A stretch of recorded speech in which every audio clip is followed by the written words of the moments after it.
दोस्तों, इंसान की ज़िंदगी में कई ऐसी घटनाएं घट जाती हैं जिसकी वजह से भविष्य में एक बड़ा बदलाव आ जाता है। जी हाँ दोस्तों, मेरा नाम विक्रम प्रताप सिंह है।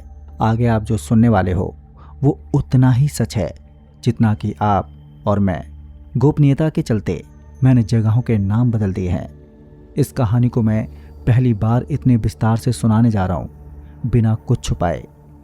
दोस्तों, मैंने जो देखा, जो झेला, वो कोई कल्पना नहीं थी, बल्कि एक ऐसी सच्चाई थी जो आज भी मुझे अकेले में झंझोर कर रख देती है। दोस्तों, आज सन 2026 चल रहा है और मैं 42 साल का हो चुका हूँ। मेरे बाल अब आधे सफ़ेद पड़ गए हैं, घुटनों में गठियों की दिक्कत रहने लगी है। पर मेरी ज़िंदगी का एक दर्द ऐसा भी है जो 22 सालों में चावल के दाने के बराबर भी कम नहीं हुआ। वो दर्द है सुनैना का। उसके जाने के बाद आज तक मैंने शादी नहीं की। हालांकि घर वालों ने कई बार रिश्ते की बातचीत भी छेड़ी। कई बार लोग मेरे घर भी अपनी बेटियों का रिश्ता लेकर आते, पर मैंने हर बार मना ही कर दिया। सबको लगता है कि मैं जिद्दी हूँ, मगर दोस्तों, सच तो ये है कि मैं किसी और को अपना दिल देकर फिर उसे खोने से अब डरने लगा हूँ। जी हाँ दोस्तों, ये कहानी साल 2004 की है। मैं तब 20 साल का था। कॉलेज की पढ़ाई पूरी कर अपने गांव आया था। सुनैना उस वक्त 18 साल की थी। दोस्तों, उस एक रात ने मेरी पूरी जिंदगी की दिशा बदल दी, जिसकी वजह से आज तक रेलवे स्टेशन के पास से गुजरते हुए भी मेरे पैर कपकपा जाते हैं। आज भी अंधेरे में सीटी की आवाज़ सुनते ही मेरी सांसें अटक जाती हैं। हमारा गांव बरुआ, खास पश्चिमी उत्तर प्रदेश का एक धूल भरा आम के बागों से भरा हुआ गांव है। मेरा परिवार वहां के सबसे बड़े ठाकुरों में गिना जाता था। 300 बीघा जमीन, ऊंचा आंगन, कई सारे नौकर चाकर। गांव में मेरे पिता का बड़ा ही नाम था। दूसरी तरफ सुनैना गांव के बाएं सिरे के एक टोले में रहती थी, जहां के लोग हमारे यहाँ खेतों में मजदूरी करते थे। उसके पिता हमारे खेत पर हल चलाया करते थे तथा उसकी माँ हमारे घर में खाने और बर्तन का काम करती थी। पर मुझे आज भी ठीक से याद नहीं है कि सुनैना कब सिर्फ गांव की लड़की मेरी सुनैना बन गई। शायद जब नहर पर उसने मुझे डूबने से बचाया था, या शायद वो शाम जब आम के बाग में उसने अपने दुपट्टे से मेरा कटा हुआ पाँव बांधा था। जो भी हो, धीरे धीरे मैं उसकी सादगी, हंसी और उसकी आंखों का इतना दीवाना हो गया था कि उसके बिना दिन अधूरा सा लगने लगता।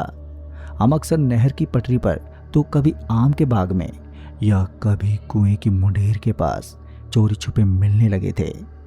दोस्तों, उसकी हंसी आज भी मेरे कानों में उतनी ही ताजी है जितनी कि 22 साल पहले थी। पर गांव में रात ज़्यादा दिन राज नहीं रहते। एक शाम हमारे यहाँ काम करने वाली एक माली ने हमें बाग में साथ में देख लिया और वो खबर पूरे गांव में आग की तरह फैल गई। फिर उसी रात पंचायत बैठाई गई। मेरे पिता ने मुझे कमरे में बंद कर दिया। वहीं दूसरी तरफ टोले में सुनैना के पिता को धमकाया गया कि अपनी बेटी को समझा ले, नहीं तो अंजाम बहुत बुरा होगा। पर दोस्तों, बात यहीं तक नहीं रुकी।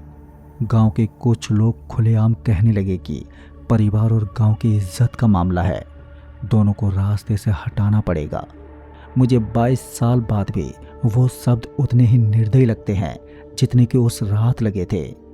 जी हाँ दोस्तों, रात के करीब 11 बजे होंगे कि तभी मेरे छोटे भाई ने खिड़की खोलकर चुपके से बताया कि आज रात कुछ बुरा होने वाला है। उसकी बात सुनते ही मैं समझ गया कि अब सोचने का वक्त नहीं बचा है। किसी तरह खिड़की से निकलकर मैंने दीवार फांदी और सीधे सुनैना के घर की तरफ भागा। मेरा दिल इतनी जोर से धड़क रहा था मानो सीना फाड़कर बाहर निकल जाएगा। सुनैना का पूरा परिवार पहले से ही डरा सहमा हुआ बैठा था। उसकी माँ कोने में बैठी रो रही थी और उसके पिताजी घर के बाहर सिर पकड़े बैठे थे। घर में जल रहे दिए की लौ भी इस तरह फड़क रही थी जैसे वो भी डर से थरथरा रही हो। उसके घर पहुंचकर मैंने बस इतना कहा, चलो अब नहीं भागे, तो हम कल का सूरज नहीं देख सकेंगे। सुनैना ने एक पल अपनी माँ की तरफ देखा तो फिर बिना कुछ बोले अपनी अलमारी से एक पोटली उठाई जिसमें उसकी माँ की दी हुई चांदी की पायल और एक जोड़ी कांच की चूड़ियाँ थी। उसकी पूरी दुनिया उसी पोटली में समाई हुई थी। उस रात के बाद वो पोटली मेरी भी पूरी दुनिया बनने वाली थी। उसने माता पिता का आशीर्वाद लेकर हम बादलों भरी रात के धूप अंधेरे में खेतों की मेड़ पकड़कर भागे। कुछ ही देर में पीछे से शोर उठ गया। गांव से किसी ने हमें भागते हुए देख लिया था। कुछ दूरी पर जलती लालटेनें मुझे साफ नजर आ रही थी। अचानक हुई इस भगदड़ से कुत्ते भी भौंकने लगे थे।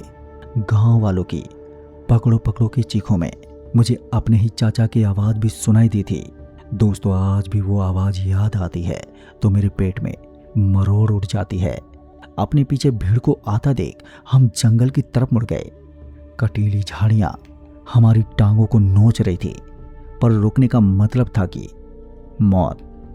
अंधेरे में भागते हुए सुनैना का पांव एक जगह मुड़ गया और वो गिर पड़ी। दर्द में उसके मुंह से घुटी हुई करहा निकली। वक्त को जरा भी बर्बाद ना करते हुए मैंने उसे जल्दी से उठाया और अपने कंधे पर सहारा दिया और फिर हम भागने लगे। पीछे लालटेनों की रोशनी जुगनू की तरह इधर उधर इस तरह से डोल रही थी जैसे कोई भूखा जानवर अपने शिकार को घेर रहा हो। घने अंधेरे में एक जगह हम बिछड़ भी गए। एक पल को मुझे उसका हाथ अपनी हथेली से फिसलता हुआ महसूस हुआ और अगले ही पल वो अंधेरे में कहीं गायब हो गई। अंधेरा जंगल और सरसराती हवाएं किसी भूतिया माहौल से कम महसूस नहीं हो रही थी। डरते हुए मैं पागलों की तरह सुनैना सुनैना आवाज देता रहा। मेरी आवाज बहुत ज्यादा धीमी थी ताकि पीछा करने वाले सुन ना ले, पर मेरे अंदर से चीखें निकले जा रही थी। कुछ देर अंधेरे में ढूंढने के बाद आखिरकार एक पुराने पीपल के पास मुझे वो सैमी कांपती हुई मिली। उसे देखते हमने एक दूसरे को इतनी कसकर गले लगाया जैसे अब कभी नहीं छोड़ेंगे। पर काश उस वक्त मुझे पता होता कि उस रात हम हमेशा के लिए बिछड़ने वाले हैं। उसे शांत कर हम थोड़े आगे बढ़े होंगे कि तभी हमारे सामने जंगली घास और झाड़ियों में दबी हुई लोहे की पटरियां नजर आईं। जंग खाई बरसों से इस्तेमाल ना हुई पटरियां। बादल थोड़े छटे तो चांद की धुंधली रोशनी में सांप की तरह चमकती हुई नजर आई। उन्हें देख सुनैना हल्की आवाज में फुसफुसाई, रेलवे लाइन। उसकी आवाज में मुझे उम्मीद की एक हल्की सी किरण दिखी। हमें उस पर लगा शायद यहाँ से कोई रास्ता मिलेगा जिससे हम किसी शहर पहुंचकर मदद ले सकें। लेकिन मुझे क्या मालूम था कि ये पटरियां हमें मदद की तरफ नहीं बल्कि एक ऐसी जगह की तरफ ले जा रही हैं जहां से बहुत कम लोग वापस लौटे हैं। अनजानी उम्मीद में हम पटरियों के सहारे वहां पर चलते गए और थोड़ी ही देर में सामने एक स्टेशन की इमारत भी उभरी। अंधेरे में एक भूता साए जैसी, जैसे कोई पुराना कंकाल जमीन से उगाया हो। प्लेटफार्म पर एक जंग लगा पुराना सा बोर्ड वहां पर लगा हुआ था। हल्की चांदनी में मैंने उसे पढ़ने की कोशिश की तो बोर्ड पर लिखा था कसीरगंज जंक्शन। बोर्ड इतना पुराना था कि अक्षर आधे मिट चुके थे। जंग ने लोहे को खा लिया था। उस प्लेटफार्म की टाइलें उखड़ी हुई थी। शेड की छत से टीन कई जगह से टूटकर गिरी पड़ी थी। बरसों की धूल और मकड़ी के जालों ने दीवारों पर अपना एक साम्राज्य स्थापित कर लिया था। वहां की हवाओं में एक अजीब सी बासी गंध थी, जैसे किसी बंद कमरे में सालों से कुछ सड़ रहा हो। कुछ दूर एक बड़ी सी घड़ी दीवार पर लटक रही थी। उसकी सुइयां ठीक 2:47 पर रुकी हुई थी, मानो वो घड़ी भी किसी सदमे में जमकर रह गई हो। पीछे से आती गांव वालों की आवाजें अब धीमी पड़ चुकी थी। मैंने अनुमान लगाया शायद गांव वाले जंगल में ही भटक गए थे, या शायद उन्हें इस जगह के बारे में कुछ ऐसा पता था जो अगर मुझे उस वक्त पता होता तो मैं वहां कभी नहीं जाता। दोस्तों, मुझे बहुत वक्त के बाद में पता चला कि गांव के बड़े बूढ़े इस स्टेशन का नाम लेने से भी डरते थे। खैर, हम एक टूटे फूटे वेटिंग रूम में घुसे और एक अंधेरे कोने में बैठ गए। सुनैना ने मेरा हाथ कसकर पकड़ रखा था। उसकी हथेली बर्फ जैसी ठंडी हो चुकी थी। हालांकि रात गर्म थी तो मैंने उसे दिलासा दिया कि सुबह होते ही हम आगे निकल चलेंगे। पर दोस्तों, मुझे उस वक्त सच में पता नहीं था कि ये रात इतनी लंबी होने वाली है या मुझसे इतनी बड़ी कीमत मांगने वाली है। वहां बैठने के कुछ देर के बाद एक अजीब सी बात हुई। प्लेटफार्म के कोने में लगी एक पुरानी लालटेन जिसका कांच फूटा हुआ था, वो अचानक हल्की सी टिमटिमा उठी, जैसे उसमें किसी अदृश्य हाथ ने तेल डाल दिया हो। पर मैंने सोचा शायद मेरा कोई ये भ्रम होगा, पर तभी दूर से एक ट्रेन की सीट की आवाज़ आई, बहुत लंबी, वो भी खिंची आवाज़, इतनी उदास कि सुनकर रोंगटे खड़े हो गए। यहाँ की हालत देखकर तो नहीं लगता कि यहाँ कोई ट्रेन आती होगी, सुनैना ने कांपती हुई आवाज़ में कहा। और उसकी आंखों में जो डर था वो पहली बार मुझे भी अंदर तक महसूस हुआ। वो डर गांव वालों के डर से बिल्कुल अलग था। तभी एक चर्र की आवाज़ के साथ स्टेशन मास्टर के केबिन का दरवाज़ा हल्का सा खुला। उत्सुकता और जिज्ञासा के चलते मैं अंदर गया कि शायद कोई फ़ोन या मदद का जरिया मिल जाए। कमरे में घुसते ही एक भारी दम घोटने वाली ठंडक ने मुझे जकड़ लिया। ऐसी ठंडक जो किसी मौसम की नहीं थी, किसी और ही चीज़ की महसूस हो रही थी। अंदर एक पुरानी मेज पर एक पुरानी टॉर्च रखी थी, तो मैंने उसे साफ करके ऑन करने की कोशिश की और किस्मत से वो ऑन भी हो गई। उसी टॉर्च के पास एक मोटा सा रजिस्टर भी पड़ा था, चमड़े की जिल्द वाला फफूंद लगा हुआ रजिस्टर जिसके कोनों को दीमक ने खाया हुआ था। मैंने उसे उठाया और खोला तो शुरुआत के कुछ पन्ने भुरभुरे होकर टूटने लगे और उसमें से धूल का एक बादल सा उठा। साथ ही जलने की हल्की सी गंध हवा में घुल गई। उस रजिस्टर में आखिरी लिखी हुई तारीख थी 14 अगस्त सन 1982। पन्ने पर स्याही के अलावा कुछ गहरे भूरे रंग के छींटे भी पड़े थे जो पहली नज़र में मुझे जंग में दाग लगे, पर उंगली फेरते ही एहसास हुआ कि वो किसी खून के सूखे हुए छींटे हैं जो कागज में गहराई तक बैठ गए हैं। रजिस्टर में लिखा था कि उस साल इलाके में भयानक सांप्रदायिक दंगे भड़क उठे। एक धर्म के लोगों की भीड़ ने कई विपरीत धर्म के लोगों के घरों को आग के हवाले कर दिया। इसी बीच कुछ लोगों ने भागकर इसी स्टेशन पर शरण ले ली, ये सोचकर कि रेलवे की जमीन सरकारी है और यहाँ उन्हें कोई हाथ नहीं लगाएगा। तत्कालीन स्टेशन मास्टर ने उन्हें वेटिंग रूम में छुपा भी लिया था और दरवाजा भीतर से बंद भी कर दिया। उसे लगा सुबह होते ही सबको सुरक्षित निकाल देगा, पर भीड़ स्टेशन तक भी पहुंच गई। भीड़ में से किसी ने दरवाजे बाहर से बंद कर दिए और वेटिंग रूम में आग लगा दी। अब ये देखकर स्टेशन मास्टर ने भी कुछ लोगों के साथ खुद को अपने केबिन में बंद कर लिया। उसे शायद समझ आ गया था कि उसका बचना भी अब मुमकिन नहीं है। वहाँ के हालातों को देखते हुए उसने रजिस्टर में लिखना शुरू किया ताकि भविष्य में आने वाले लोग वहाँ पर हुई त्रासदी के बारे में जान सके। उसकी आखिरी उम्मीद अब 3 बजे आने वाली ट्रेन से थी। रजिस्टर की आखिरी पंक्ति अधूरी थी। लिखावट से समझ आ रहा था कि लिखने वाले के हाथ कांप रहे हैं। उस रजिस्टर में क्या लिखा था वो तो अब ठीक से याद नहीं है, पर आखिर में स्याही की एक लंबी कांपती लकीर बनाकर रुक चुकी थी, जैसे लिखने वाले का हाथ, उसकी सांस और उसका वक्त सब वहीं थम गया हो। इतना देखकर मेरी रीढ़ में एक बर्फीली सिरहन दौड़ गई। सुनैना भी मेरे पीछे खड़ी कांप रही थी। उसकी आंखें उस रजिस्टर पर जमी हुई थी, जैसे उसे पढ़े बिना भी वो सब कुछ समझ गई हो। सुनैना की ओर देखकर मैं दीवार की तरफ इशारा करते हुए बदबदाया। वो घड़ी भी उसी वक्त रुकी होगी। 2:47 शायद ठीक वही पल रहा होगा जब आग वेटिंग रूम तक पहुंची होगी और घड़ी की मशीन गर्मी से पिघल गई होगी, जिस कारण वक्त वहीं थम गया होगा।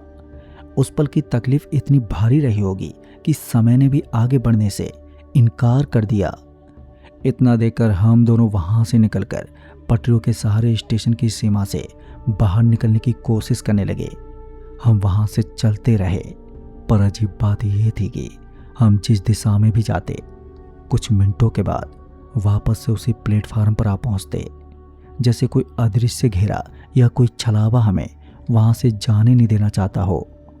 हम कितनी ही कोशिश कर लेते पर रास्ते खुद पे खुद मुड़कर हमें वापस ले आते। एक बार तो मुझे यकीन हो गया कि हम सही दिशा में जा रहे हैं, पर सामने फिर वही टूटा हुआ बोर्ड आ गया, कसेरगंज जंक्शन। उस पल पहली बार मुझे यकीन हुआ कि हम किसी छलावे में फंस चुके हैं। ऐसा छलावा जिसकी सीमा दिखाई नहीं देती पर मौजूद होती है। तभी कुछ देर स्टेशन की चार दीवारी के बाहर से कुछ आवाजें सुनाई दी।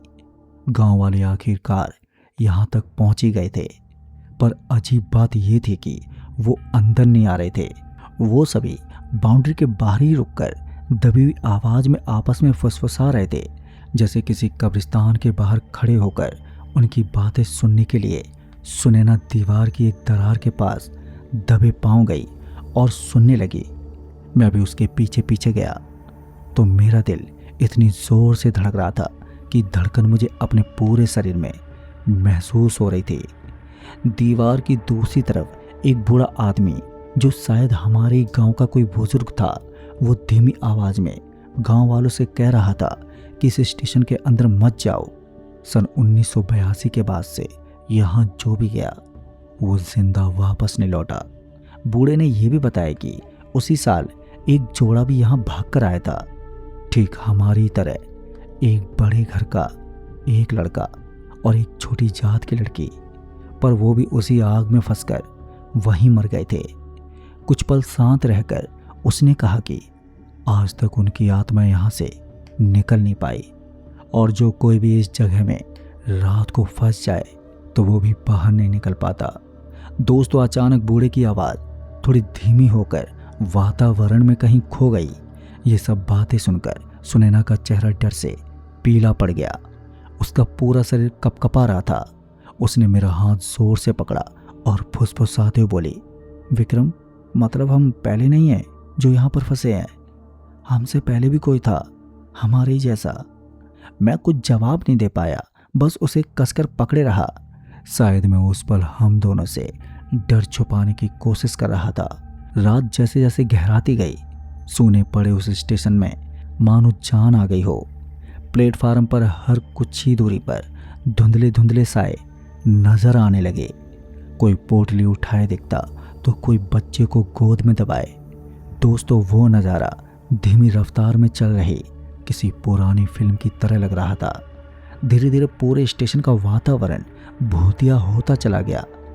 कहीं से किसी के रोने की आवाज़ आती तो कहीं से खांसने की, तो कहीं से तेज तेज दरवाज़ा पीटने की धमक। इनके साथ ही बीच बीच में एक अजीब सी सामूहिक फुसफुसाहट, जैसे कि बहुत से लोग एक साथ डर भरी आवाज़ में कुछ बतला रहे हों, पर शब्द समझ में नहीं आ रहे थे।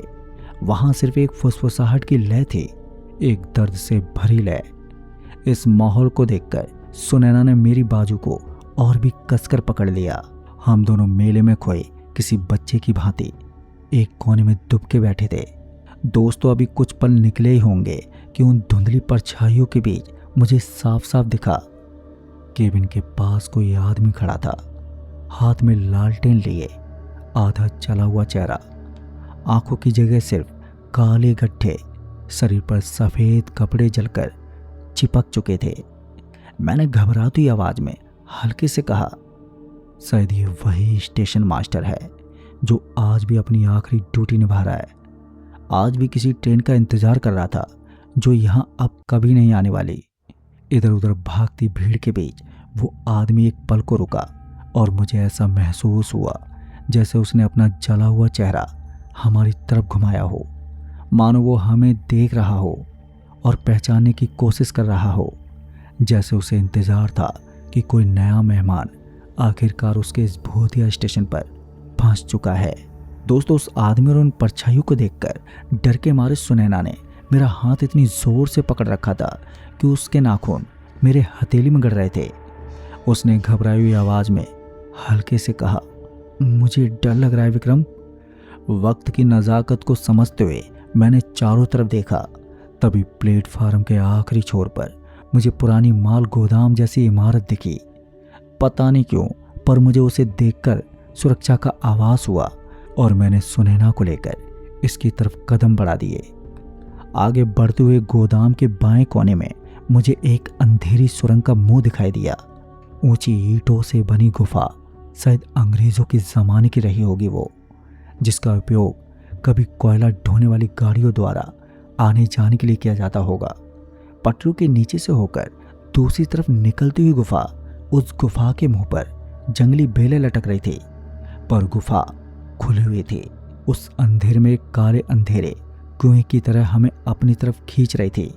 गुफा की तरफ मुड़ते हुए मैंने कहा, सुने ना, शायद ये रास्ता है।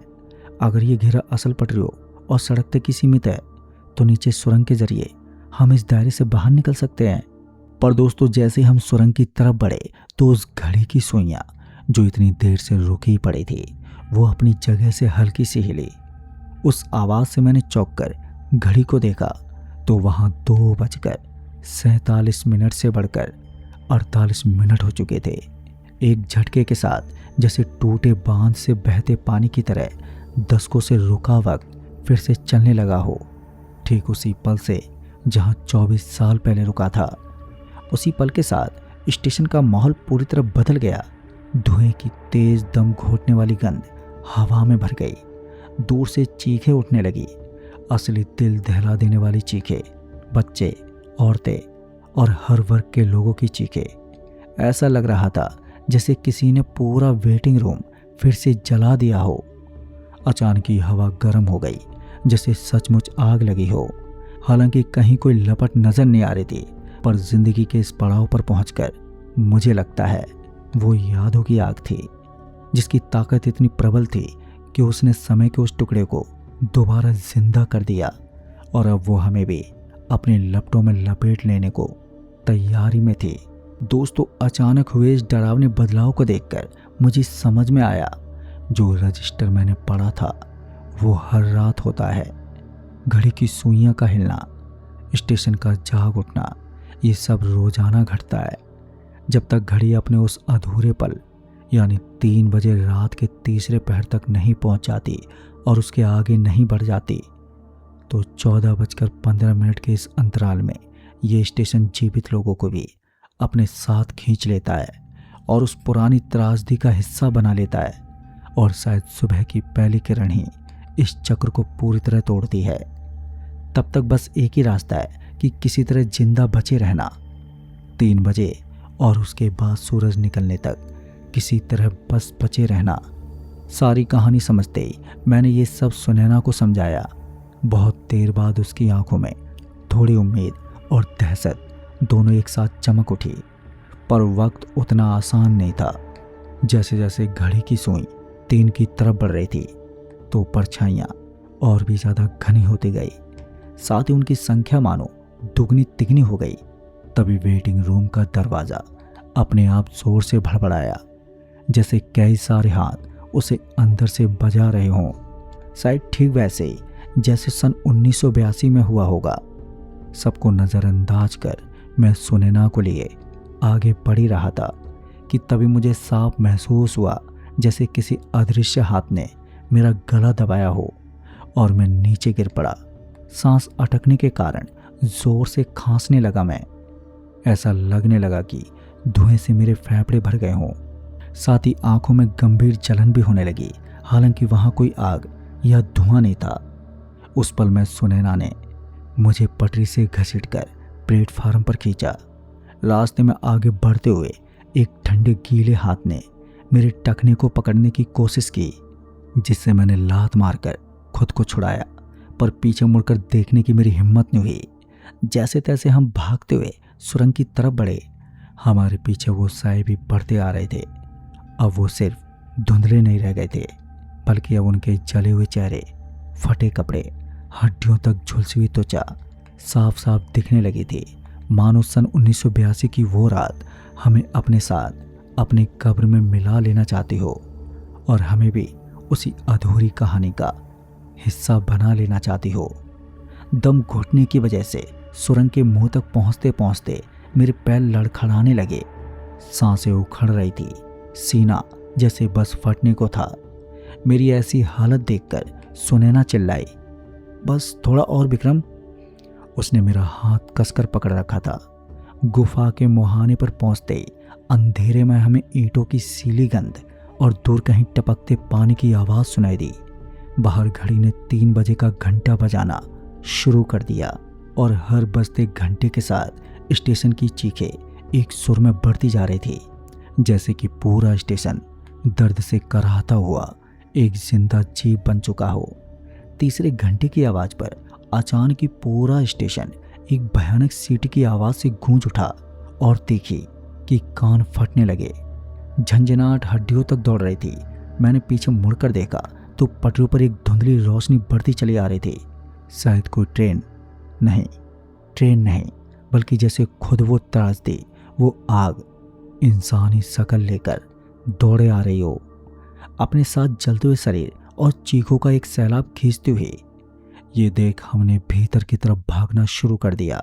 पर दोस्तों, उस रोशनी की रफ्तार की बराबरी करना हमारे लिए मुमकिन नहीं था। कुछ दूर भागते के साथ ही हमें दीवार में एक बड़ा गड्ढा नजर आया। नहीं, वो शायद कोई रास्ता था जो अंदर अंधेरे में कहीं गुम हो रहा था। सुनैना ने पीछे से आती हुई उस ट्रेन को देखते हुए मुझे उस गड्ढे में धकेल दिया और रोते हुए चिल्लाई, तुम जाओ विक्रम, आगे भागो। उसकी आवाज़ में एक अजीब सा दर्द और कठोर फैसला था, जैसे उसने पहले ही सब कुछ तय कर लिया हो। गड्ढे में गिरते हुए मैंने हाथ पकड़ने की कोशिश की।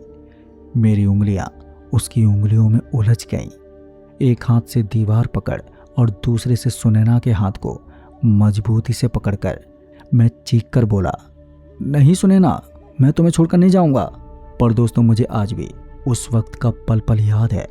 हर सेकंड, हर सांस, उस रोशनी की ठंडी लहर का हमारे ऊपर से गुजरना। वो लहर इतनी ठंडी थी कि जैसे किसी ने बर्फ का तूफान हम पर उड़ेल दिया हो। मैंने सुनैना का हाथ अपनी पूरी ताकत से पकड़ रखा था, पर अचानक ऐसा लगा जैसे किसी ने मेरे हाथ से उसे खींच लिया हो, किसी बेहद तेज, बेहद ही ठंडी ताकत ने, जिसकी पकड़ इंसानी तो बिल्कुल नहीं थी। उस खिंचाव में सुनैना की चूड़ियां मेरी हथेली से रगड़ खाकर टूट गईं।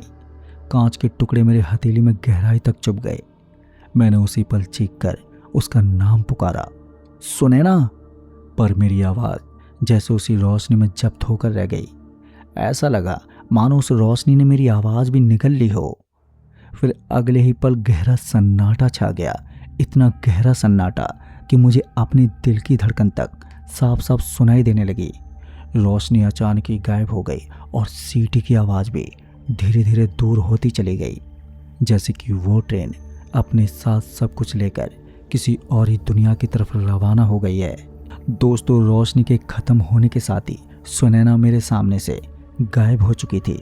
सुरंग में मौजूद उस गड्ढे का अंधेरा, जो कुछ पहले तक हमारा रास्ता बनने वाला था, अब बस एक खाली बेजान रास्ते जैसा लग रहा था। हताश होकर मैं वहीं गड्ढे के मुंह के पास जमीन पर बैठ गया। रोते हुए 1 घंटे तक सुनैना का नाम चीखता रहा, जब तक कि गला बैठ नहीं गया और आवाज़ सिर्फ एक घुटवी फुसफुसाहट बनकर रह गई। मैं रोता बिलखता अंधेरे में हाथ फैलाकर सुरंग के भीतर से लेकर प्लेटफार्म, वेटिंग रूम, यहाँ तक कि स्टेशन मास्टर के केबिन तक हर कोने में उसे ढूंढा, पर मुझे हर तरफ से बस नाकामी ही मिली। मेरी हथेली से बूंद बूंद के खून टपक रहा था।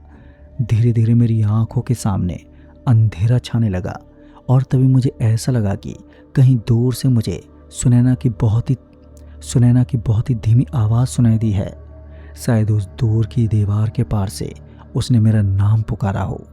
पर जब मैं उस दिशा में लड़खड़ाता हुआ भागा तो वहाँ सिर्फ ठंडी गीली ईंटें थी और कुछ नहीं। पता नहीं वो मेरा मन का भ्रम था या शायद मेरे दिमाग की उपज थी, मैं आज तक नहीं जान पाया। दोस्तों, पूरब में जैसे जैसे आसमान हल्का सा सुर्ख होने लगा तो स्टेशन का वो भयानक माहौल अपने आप सांस छोड़कर शांत हो गया।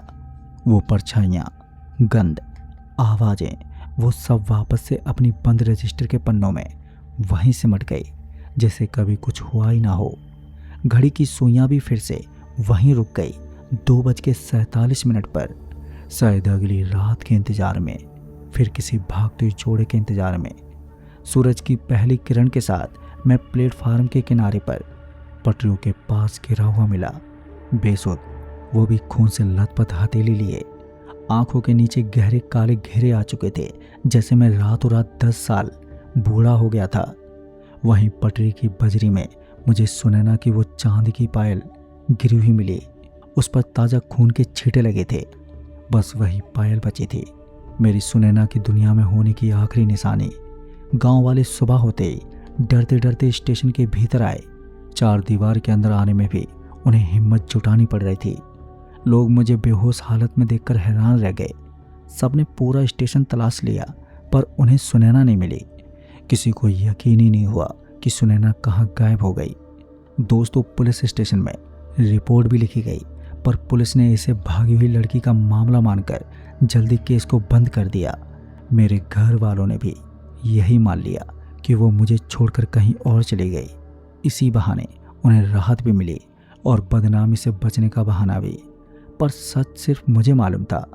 मैंने कई सालों तक कसेरगंज जंक्शन के आसपास भटकते हुए बिताए।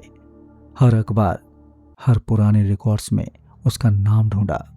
हर तांत्रिक, हर बाबा के पास गया जिसने भी दावा किया कि वो मरे हुए लोगों से बात कर सकता है। एक बार एक ओझा ने कहा कि उसे कोई एक अधूरी आत्मा महसूस हो रही है जो अब भी किसी अंधेरे सुरंग के पास भटक रही है, पर वो भी ज़्यादा कुछ नहीं बता पाया। दोस्तों, मुझे कभी कुछ ठोस सबूत ही नहीं मिला, ना कोई निशान और ना ही कोई जवाब। मिली तो सिर्फ वो पायल जो आज भी मेरी तिजोरी में बंद पड़ी है। आज भी उस रात की तरह खून के सूखे धब्बों के साथ, जैसे उसके लिए अभी वक्त रुक गया हो। कई साल बीतने के बाद सुनने में आया कि रेलवे ने कुछ महीनों पहले उस पुरानी लाइन को पूरी तरह उखाड़ दिया है और स्टेशन की ज़मीन बेच दी गई है। वहाँ अब शायद कोई गोदाम बन गया है, पर मुझे नहीं पता वो जगह अब भी वैसी है या नहीं। मुझ में भी इतनी हिम्मत नहीं रही कि दोबारा वहाँ जाकर मैं देख सकूं। दोस्तों, कई बार रातों में मुझे डर लगता है कि अगर मैं वहाँ पर गया तो शायद घड़ी फिर से हिल जाए, शायद वो सुरंग फिर से खुल जाए और इस बार शायद मुझे भी अंदर खींच ले। आज इस घटना को 22 साल हो गए हैं और मैं आज तक हर 14 अगस्त की रात को सो नहीं पाता। हर उस रात ठीक 2:47 पर मेरी नींद अपने आप ही खुल जाती है और मुझे लगता है कि जैसे कहीं दूर से एक धीमी उदास सीटी बज रही हो, इतनी धीमी कि शायद सिर्फ मुझे ही सुनाई देती हो। कई बार रातों में आधी नींद में मुझे लगता है जैसे कोई मेरे कान के पास फुसफुसाकर मेरा नाम पुकार रहा हो, बिल्कुल उसी आवाज़ में, बिल्कुल वही सुरंग वाली आवाज़। शायद मेरी सुनैना अब भी वहीं है और उस सुरंग के दूसरे छोर पर, या शायद उस आग में, या फिर उस पुराने जोड़े के साथ हमेशा के लिए एक ऐसी दुनिया में जिसका दरवाज़ा सिर्फ 14 अगस्त की रात 2:47 पर खुलता है। मैं बस इतना जानता हूँ कि जिसे मैंने एक बार प्यार किया उसे मैं आज तक भुला नहीं पाया हूँ और शायद कभी भुला भी नहीं पाऊँगा। तो दोस्तों, इस कहानी में बस इतना ही। कहानी आपको पसंद आई हो तो वीडियो को लाइक, शेयर, कमेंट ज़रूर कर दें। तो मैं आपका दोस्त राजकुमार जल्द ही मिलूँगा ऐसे एक और डरावनी भूतिया कहानी के साथ। तब तक के लिए बाय एंड टेक केयर।